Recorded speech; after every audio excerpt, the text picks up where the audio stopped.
kembali menyaksikan Breaking News Kompas TV dan saudara, gempa bermagnitudo 7,4 telah mengguncang Donggala, Sulawesi Tengah pada pukul 18:02 waktu Indonesia Tengah, dan 8 gempa susulan juga telah terjadi yang berkisar antara 4 hingga 6 magnitudo.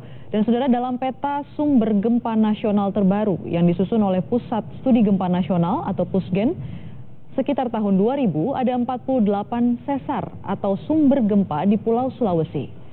Salah satunya sesar Palu Koro, sesar darat terpanjang kedua di Indonesia setelah sesar besar Sumatera. Sulawesi yang terbentuk dari tumbukan 3 lempeng besar, yakni Indo-Australia, Eurasia, dan Pasifik, adalah pulau amat dinamis dan dibelah oleh banyak sesar aktif. Dan kami kutip dari laman Akasi Cepat Tanggap atau ACT.id, Pusat Vulkanologi dan Mitigasi Bencana Geologi pada tahun 2008 juga mencatat gempa besar terjadi sesar Palu Koro tahun 1927, terjadi gempa di tengah laut sebelah barat kota Palu dan Donggala. Namun tidak tercatat berapa kekuatannya.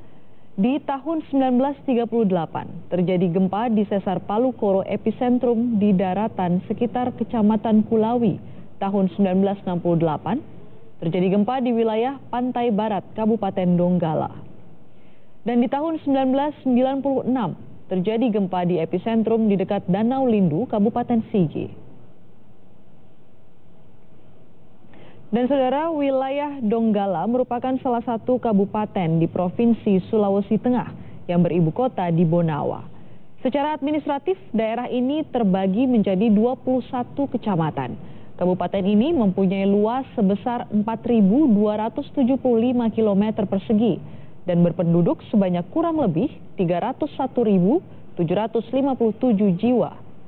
Donggala mengelilingi wilayah kota Palu dan berbatasan dengan Parigi Motong di bagian timur, Toli-Toli di bagian utara dan timur laut. Dulu Donggala dikenal sebagai kota pelabuhan dan perdagangan. Lalu lintas barang dan jasa hanya bisa berlangsung melalui pelabuhan Donggala di Kecamatan Banawa.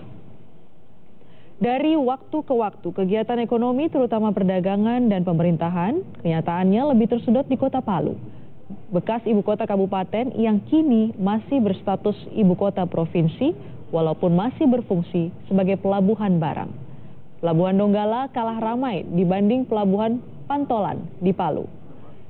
Sementara di sektor pertambangan, Kabupaten Donggala ini mempunyai potensi bahan tambang berupa emas, sirtu, kerikil alam, batu pecah, pasir alam, dan terdapat hampir di semua kecamatan, terutama di wilayah pantai barat. Usai jeda, Breaking News Kompas TV masih akan kembali. Tetaplah bersama kami.